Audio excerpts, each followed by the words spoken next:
Oh. This episode, man. This episode. Dragon Ball Super episode 116. Let's just get into this shit. Okay, so first off, there are people that are completely fine with this. They are completely fine with the way this went down. They said, you know what? It started off kind of crappy, but at the end of the episode, I guess we could just, we could call it even and then just move forward and just forget it ever happened. But you know what? You're not letting that slide by me. I am not letting that get by in the slightest, okay? Last episode, we had Kefla taking on Super Saiyan God Blue Goku, and Kefla managed to come out ahead. She managed to beat through Super Saiyan God Blue, and in this episode, you mean to tell me, you have the audacity to tell me that Goku's Ultra Instinct can beat Kefla?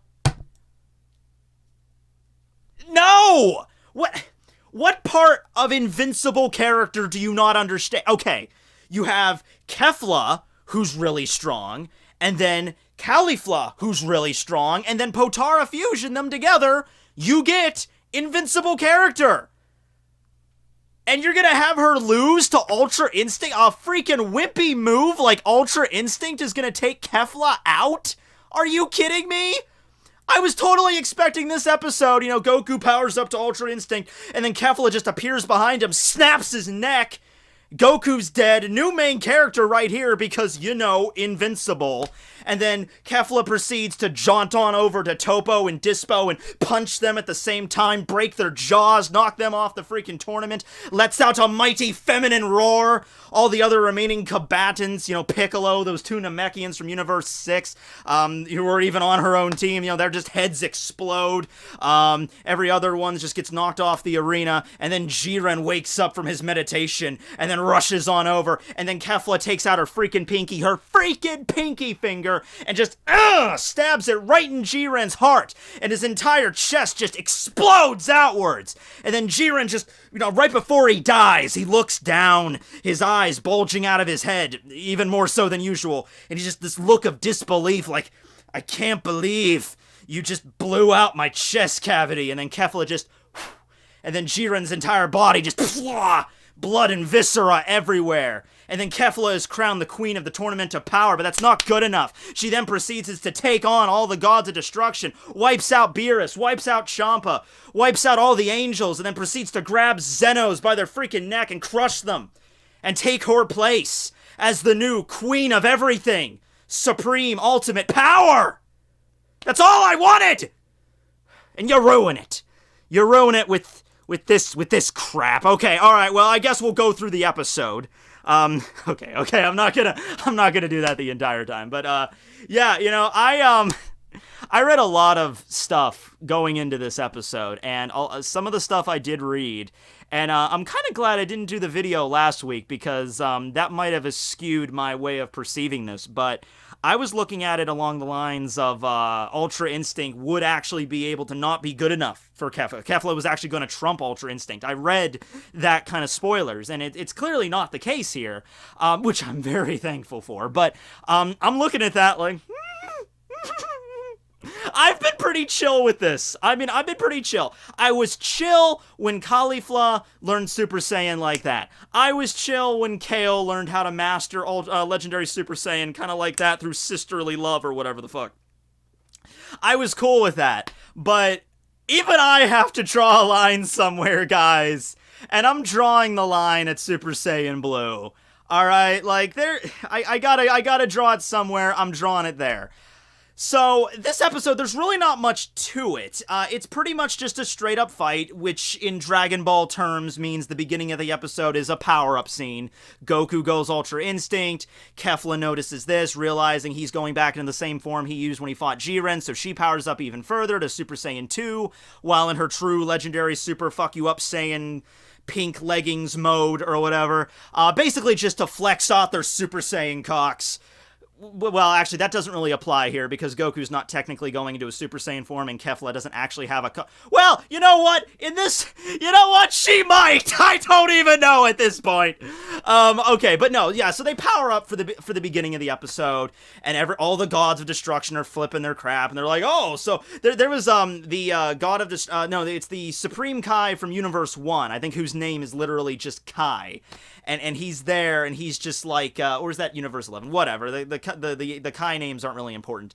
But he's just sitting there like, so Son Goku attempts to trespass in the realms of the gods once more. And I'm like, oh, screw off! Goku freaking trumped your asses and you know it. You just don't want to admit it. Yeah, he might not have mastered Ultra Instinct yet, but he's able to go into it. And this tournament's only been, like, within the span of, like, 10, 15 minutes, he was able to go into it twice. Alright, so he's, if he's not on the same level of he's, like, in that same ballpark. Don't even try to act like, oh, yes, he's trying to, like, vaguely pretend to be us by faking this power. Oh, no, he's got the legit power, alright? And so Kefla decides just to start unloading. She's punching, she's kicking, she's throwing her, like, energy, ball planet things at Goku. Goku's dodging everything. Now, some people bring up that Goku has way too much trouble taking on Kefla in this form. Like, Goku should have finished this off in a second. You know what? I have no doubt in my mind that if Goku really wanted to in this form, he could have just went for it. But this time, Goku learns as he fights. That's how he's always done it. So the first time he goes into Ultra Instinct, he didn't really know what the hell was going on. He's like, what is this? I have no idea what this even is. This time he knows. So he's like, I'm gonna see how this works. I'm gonna take this out for like a test drive and see how I can be conscious and how I can fight while in this form and I can control everything. I gotta get the reins of this. I gotta figure out all the pretty buttons and the controls on how this form works. So that was more what this episode was about. Goku really taking Ultra Instinct for a test drive to figure out all of its capabilities and what his upper limit of it is and all the little tricks he can do with it, how he can bend it to meet his fighting style. That was his goal. So, for most of the episode, though, it really is just Kefla, slowly but surely just losing her shit as she's attacking Goku. One of the funniest scenes is when Goku's falling off of a cliff and stops in the middle, like plants his legs, stops in the middle of it, and then just kind of, like, glares at Kefla, and Kefla just gets knocked through a wall. And so that was a pretty fun scene. And the problem, though, that one of the weaknesses that we see of Ultra Instinct is the whole deal of it is you're dodging attacks without really thinking. Your body is responding, like your reflexes are taking over rather than your brain signals arriving to your muscles or anything like that. The problem is attacking, because when you attack, you have to, I guess Goku still has the mindset of, like, trying to, like, hone in on the opponent, like, send the signals and everything. So his attacks while in this form are not great, but his evasion top notch. So that's one of the main problems right there. Even when Goku is attacking Kefla, it looks like the attacks are doing a lot of damage, where, Goku punches her or just gives her the death glare and she's getting sent flying through wall after wall of rubble. But it's not doing anything to her. It's only doing, like, superficial damage, not really doing anything to Kefla. So they realize this pretty soon, and there's also a time crunch on. Goku can't stay in this form forever. So pretty much near the end of the episode, Kefla just starts losing her ever-loving shit, and then just starts basically just emptying out all of her energy reserves, like taking every ounce of power she has and just going berserk mode, firing off death lasers everywhere, the planet, energy ki blasts or whatever, just firing them off everywhere. Goku, it's an amazing scene, because the entire episode I'm thinking, where is that music at? Where is that freaking, that theme song at when Goku was fighting Jiren? And I thought they weren't going to use it. At the very end of the episode, when Kefla starts going berserk, firing off death lasers every ounce, people are getting knocked out, the surrounding area, Zeno's like, oh! And that's when the freaking music cues up, and I'm like, okay! Put a knife in it, it's done, girl. You're not going to be able to get your way out of this. Goku dodges every single one of these crazy energy attacks, charges up a Kamehameha, literally rides Kefla's death beam, and then, look at this. I'm going to pause this for just a moment. Let's examine this facial expression for a second. Let's just really look at the sheer look of ass-puckering terror on this girl's face.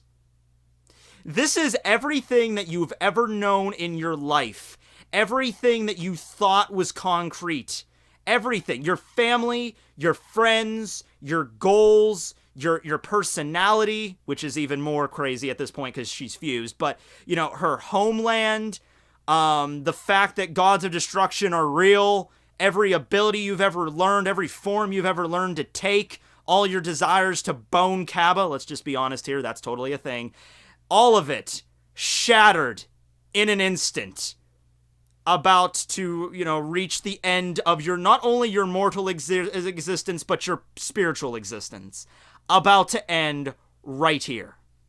That, my friends, is this scene.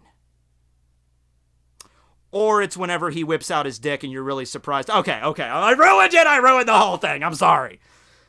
Okay, so Goku just Kamehamehas her right in the face. Still not really that great. Right in the face, and just knocks her off the platform, knocks her off the stage. At the same time this happens, it shatters the Potara earrings, which also, I guess, defuses her, so that's okay, that's something we never learned. That would have made that whole Zamos fight a lot easier. All you gotta do, you don't even have to wait an hour, all you gotta do is shatter the physical earrings. That's a glaring weakness. At least that seems to be what it implied, you know, maybe just the sheer level of energy and the fact of how shocked she was, that's what undid the fusion. But I'm gonna take it to mean that if the Potaras are shattered, that the fusion actually ends there. Yeah, at least for a mortal anyway, because obviously, like, Kibito Kai, they might have thought of that, but, at least for mortals, that's how that works. And, yeah, that's essentially the end of the episode. You know, Goku powers down. He's still, you know, he did a lot more talking in this episode. Like, when he was fighting Jiren, he was not very vocal when he went into Ultra Instinct the first time. This episode, he's a lot more vocal, seems to have better control over, and just, like, trying to figure out how this works. So he powers down, and he's just, okay, that was, whoo! You have Frieza in the background. You know, it doesn't even surprise me anymore, Frieza doing his nefarious, like, oh, you need to get stronger, Goku. I still need you. I'm like, okay, Frieza, is this just going to be your shtick every episode? Every time Goku does something impressive, you're just going to be in the background like, oh, I can't wait to see what you do next. Like, is this going to be your thing? Okay, fine, whatever. We get some scenes with Gohan and Piccolo. The last two remaining members of Team Universe 6 after this whole thing is over are the two Namekians. So, Universe 6 is out. Yeah, that's pretty much all we got here. Not really much else there. You know what? I'm still kind of peeved about the whole, you know, Kefla being just, you know, stronger than Super Saiyan Blue, but Goku didn't have any problems with her in Ultra Instinct. Like I said, dodged every attack, no problem. The only thing that's kind of weird is during when she was going out crazy lasers and going berserker, she managed to, like, cut, like, a few strands of Goku's hair and, like, a little bit, like, of his, like grazed it a little bit. But I'm like, I'm okay with that. It's not even close to doing physical damage to him, so I'm fine with that. And then, of course, how could you not love the freaking riding the energy beam, like charging up the Kamehameha while dodging all these attacks. Oh, and by the way, the reason why I think the Kamehameha worked, I think the reason why it works so well is because that's Goku's signature technique. It's something he's done so many times in his life, he could do it in his sleep. That is reflex to Goku, is using a Kamehameha. So he was able to efficiently dodge all the attacks with Ultra Instinct while charging up a Kamehameha. I think that makes sense. And then he freaking, like, literally, Kefla's like, ultimate energy beam, you're dead! And then Goku literally flips and then rides it and then just boom, in your face, bitch!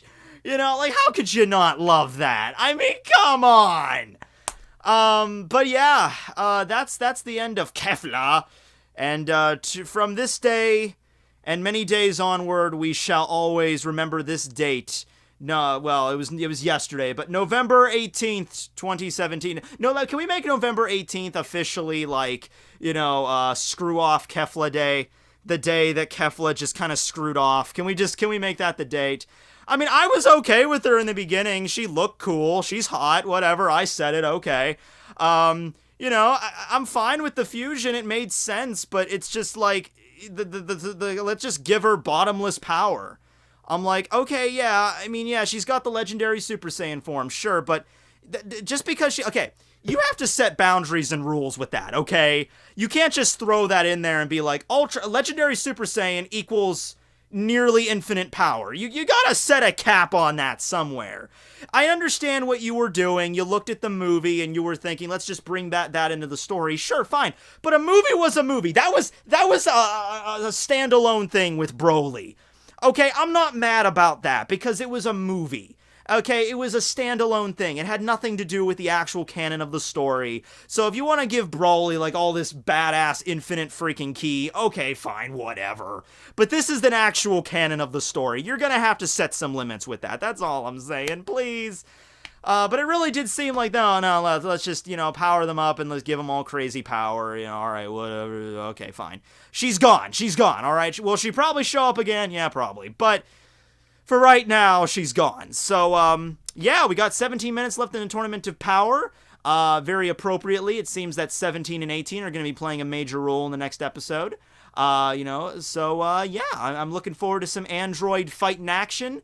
Not really much else to say with this one. It was primarily just a fight scene.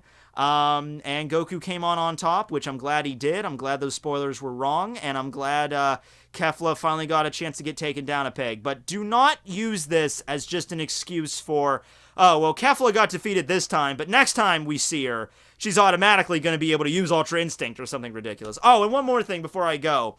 We have Vegeta, who's thinking about using Ultra Instinct, and I have a feeling that's not going to end very well. I just have this feeling that that's not going to end well for Vegeta. But, okay, let's see where that goes. Vegeta and Topo are fighting, uses Ultra Instinct, and, okay, well, Vegeta, you know what, Vegeta, I'm rooting for you, buddy. I'm rooting for you. I hope Vegeta finally does trump him. You know what? Because sometimes it's always the same shtick. Goku goes into, like, Super Saiyan 2, and Vegeta's like, I will surpass you, Kakarot. Goku goes into Super Saiyan 3, I will surpass you, Kakarot. Super Saiyan God, I will surpass you, Kakarot. Can one time, like, Goku goes into Ultra Instinct, I will surpass you, Kakarot. Oh shit, I did it too. Can we just have that? I mean, Vegeta, can we have one? Please? Okay. Anyway, yeah. Thanks for watching, everybody. Sorry it was delayed, but, I'm back. I'm back at it. I'm back in action. So, yeah, you guys have a great night. Tekking101 signing out. Later, everybody.